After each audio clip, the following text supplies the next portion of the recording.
Rachel. This is Recovery Daily Podcast. Today I'm going to be talking about recovery sleep is not a luxury. And the reason why I'm talking about it is because I'm sure you can imagine I'm getting lots of sleep these days. And I almost feel like I'm sleeping my life away. Um, so I thought I'd talk a little bit about it. And since this is all for selfish reasons, I am going to talk about it because I want to reiterate to myself why I'm sleeping so much. I know that over the years, people have said you need to get 8 hours of sleep.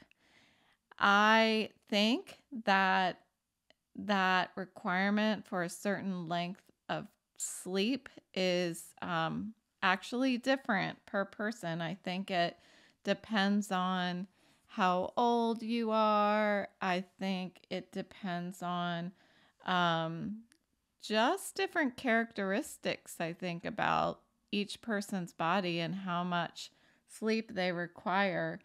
There are some people in my life who I don't even know how they function on the minimal sleep that they get. And it tends to be, from what I've witnessed, people who get really spun up on work, people who have a hard time sleeping because they're thinking of new ideas for work. They're thinking of problems at work. Um, I know a lot of people just once they wake up have a hard time falling back asleep. I don't have those problems, and it's probably because I take trazodone. So when I got sober in rehab, they prescribed me with trazodone, and trazodone is a drug that I think years ago was used for anxiety until they found that it really just made people tired. So at least that's what my doctor told me. So they prescribe it for as a sleep aid because it's not addicting. So I fall asleep pretty easily with that, and I stay asleep all night. If I don't take that, I do tend to wake up in the middle of the night and kind of toss and turn all night. So that's what I choose to do. My doctor said it's fine for me to do it, and I know a lot of other people who take trazodone. Before I got sober, I never had a hard time sleeping, and you can just probably finish that story for yourself of why I didn't have any trouble sleeping. I probably slept less, but when I was asleep, I was passed out. And I'll get into that a little more in a little bit when I talk about sleep aid stuff.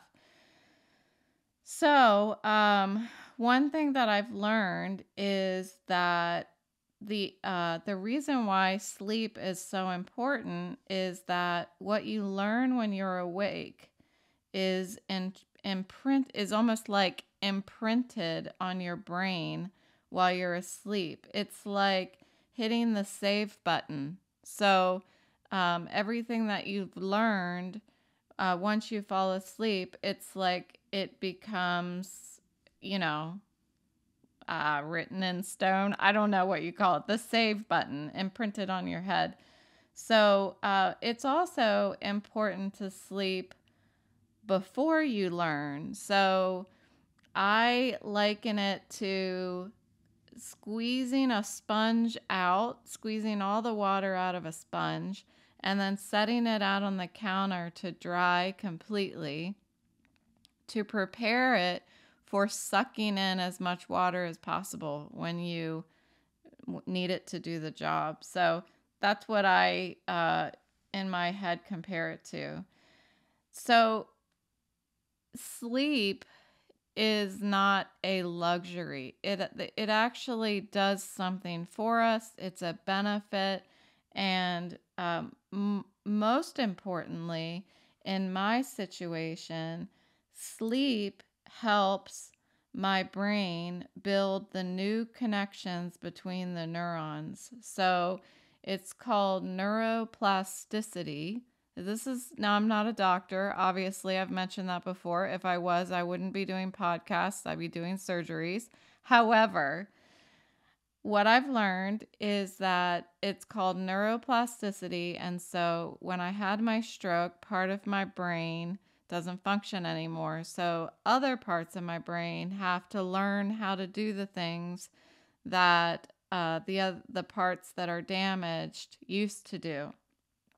And so I'm going to vision therapy to teach my brain, the new parts of my brain that aren't used to dealing with vision, to teach them how to handle the different processes that need to be done when I use my eyes. And so sleeping um, encourages that building of the new connections between the neurons. So, a little bit about my history with sleep and drinking and all that stuff. So, when I was actively drinking, I also was very, very much having panic attacks, anxiety. It was unmanageable. If somebody were to talk to me, you could actually see me just shaking in front of you. And part of that was from withdrawal from alcohol. If it was, in the morning or in the middle of the day or something, or for some reason I didn't have any alcohol in my body, you could see me shaking. But on top of that was my anxiety.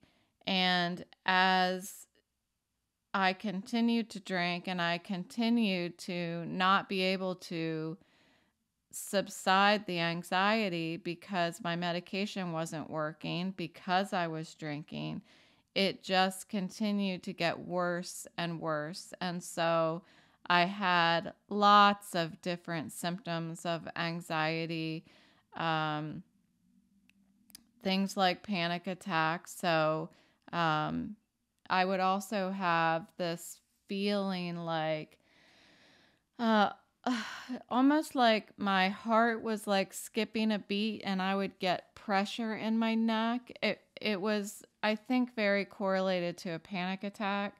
I also had ocular migraines, and I just really couldn't function in normal society. When it got really bad, I couldn't even go to the grocery store without really freaking out. So, a lot of my sleep back then was not natural sleep. It was like sedation. It's just like when you take uh, sleep aid medication, only probably a little worse. I would guess. I don't know. Anyway, there's lots of stuff that I've learned about how sleep lowers your risks of lots of different issues like heart attack and stroke and stuff. I'm a little late for that, but you know.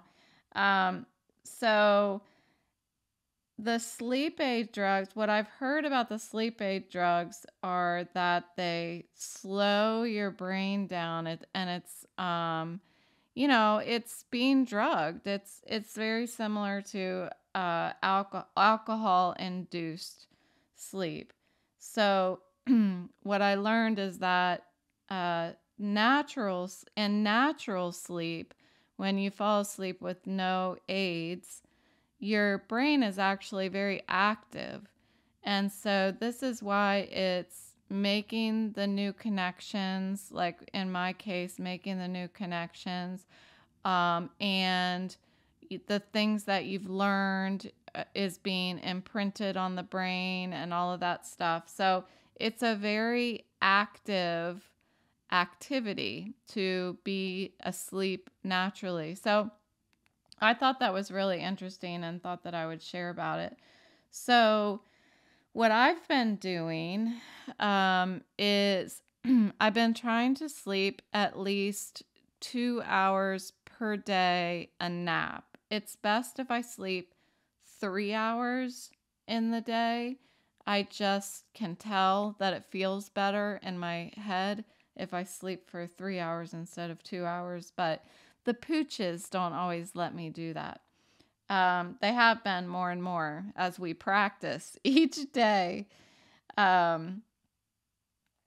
So, and then I have a few. I've written down some things that I do in order to help my sleep, go to sleep, stay asleep, that kind of thing, and make sure that I'm giving myself the best opportunity to have recovery sleep where I have active brain and my brain is doing all the things that it needs to do while I'm sleeping. So here are some of the things that I do in order to get sleep.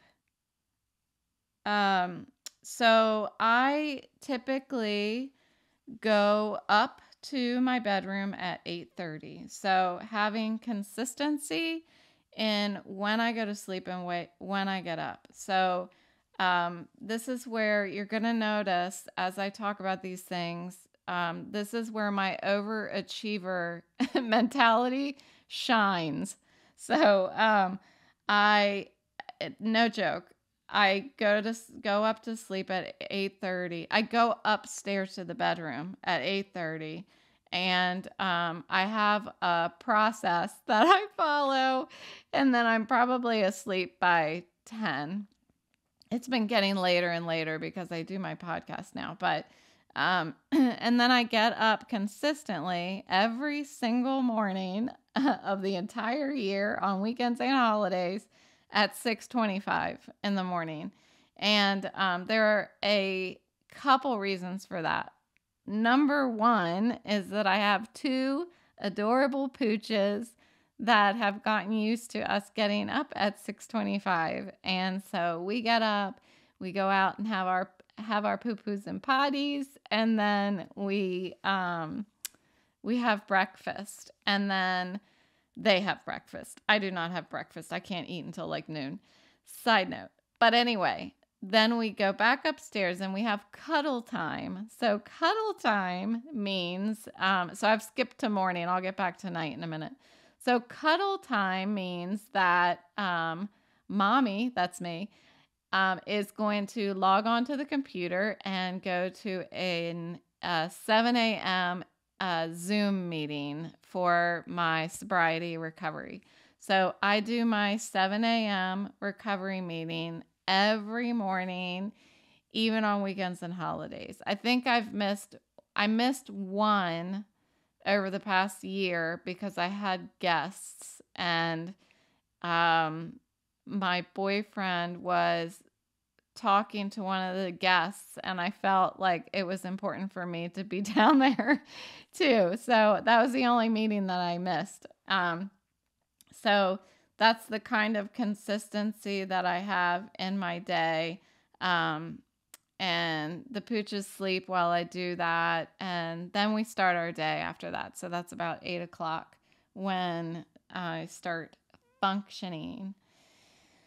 So, but I do want to just mention a lot of people, there's a lot of talk about people who get up early versus people who get up late, and how there are some people, some mentality that if you get up early, that it's something to brag about or something like that. Like, I know they've said, it's been tossed around that more successful people get up early or something like that. Well, I heard that is not true, and it actually is pretty ridiculous to me. So there's lots of successful people who sleep in. And honestly, I feel like the smart people are the ones sleeping in. So anyway, whatever your time is that you choose to go to sleep and get up, just make sure it's consistent. That's all. So setting your hour for sleep. And another thing is, I close the door to my room. So this is also for a couple reasons. You'll notice most of them go back to the pooches. So I shut the door, number one, because the pooches will bark if they hear something around the house. So uh, I do shut the door. I also shut the door if my kids are visiting and people are, walking around, going to the bathroom, whatever, so they don't see lights and hear people and stuff like that. But I also feel like I'm kind of cocooning myself in when I shut the door. I just feel like I've closed the world out. It's almost just like gives me that feeling that, okay, world, Rachel's by herself now. So I closed the door. And I also have a brown noise machine. So I started with a white noise machine. But when I found out that there are different color noises, I went online and had started listening to the different noises. And I have found that brown noise is the one that I don't know, gives me like the coziest feeling. So I listen to a brown noise machine. And of course, that is also so the pooches don't hear all of the goings ons everywhere so that they don't bark. So another thing is that when I'm going to go to sleep, everybody in the house knows that Rachel is going to sleep. So I do my rounds, I say goodnight to everybody, and then that's it. When Rachel's going to sleep, she's going to sleep, and that's that. And my kids know that. I mean, of course, if they need to come in, and they have before in the past when they were um, younger, if they need to wake me up, of course they know that they can, and they have. But just a gesture of, again, like, good night, world. I'm going to bed. Everybody leave me alone. Don't talk to me. So when I was drinking, I used to sleep with the TV on. And I don't know if that's because I was alone, or I don't think it was. I think it was just because I was drinking and it was comforting to me to have something, voice something going on in the room. But what I've learned is that having light in the room when you're sleeping tricks your brain into thinking that it's not nighttime. So it's important for the room to be as dark as possible. And then, of course, no electronic devices. So just like the TV, or I have found many, many a time my kids sleeping and the computer is like the laptop is open and playing next to their heads with the light shining right in their face. So that is frowned upon, apparently. Um, Another thing that tricks the body to thinking that it's daytime instead of nighttime is the temperature. So we're supposed to sleep when it's cool. So it's important to try to keep the temperature cooler. I like to have it at least 72, but we just got another side note. We just got a new air conditioner unit, and so now I actually have a thermostat right in my bedroom, and so that is money. So now I always have it at the exact temperature, and then I also have the ceiling fan on, and I have another fan that is really light, and it blows on the pooches in their crates because I don't know. I feel like they need airflow. Little Boris has a stubby nose, so I'm afraid he needs extra air. The ceiling fan is at night is fine, but in the daytime when I'm taking my nap, I have to make sure that I don't look up at the ceiling fan because it makes me sick. So, um, and then the last thing is exercise. Exercising at some point throughout the day will help with sleep. And I've been trying to do that, but I don't like to exercise in the house. So I've been trying to get myself well so that I can walk over to the gym in my neighborhood at the community area center thing. And so I tried to walk there today, and I got about 1 block down the street, and my eyes, I started having a sensation like right behind my eyes. It felt like when you put someone else's glasses on, like if you are, trying to be silly and you put on somebody else's thick glasses, you can feel the sensation behind your eyes. It's uncomfortable. And that's what I was feeling behind my eyes. So I started getting really nervous that I was going to get dizzy or something. So I turned around and walked back home and was not kind of, I was very poopy the rest of the evening because just feeling sorry for myself that I can't even walk over to the gym. So I didn't even go up and lift weights in my house because I was just I was poopy. And so I guess I can have bad days too, right? Even I can have bad days. So, anyway, so this was a good reminder for me of why sleep is important, why I'm shooting to get more sleep than normal right now, and encouraging myself that it's the right thing. And when I talk to other people and I say, "Oh, I'm getting ready to take my nap," I feel kind of like, well, you guys have to all work and I'm going to go nap. Like it's a luxury, and it's not a luxury for me. It's me fighting for myself to make sure that I recover as best I can and see if I can get back to being a normal person. That's what this is all about. So, thanks for listening, and I will talk to you tomorrow.